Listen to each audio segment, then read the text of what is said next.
একদম স্পষ্ট বোঝাই যায় যে এরা ভারত বিদ্বেষী। ঠিক। বাংলাদেশে ভারত বিদ্বেষীর সংখ্যা কম নয় তো, রাজনীতিতে বলি অথবা খেলাধুলায় বলি কম নয়, এটা বাস্তবতা।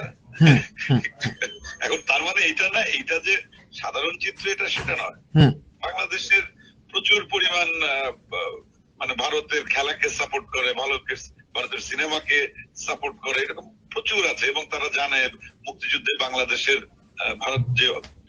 ভারতের যে অবদান মুক্তিযুদ্ধে, সেটাকে তারা স্বীকার করে। আবার কেউ কেউ স্বীকার করে না।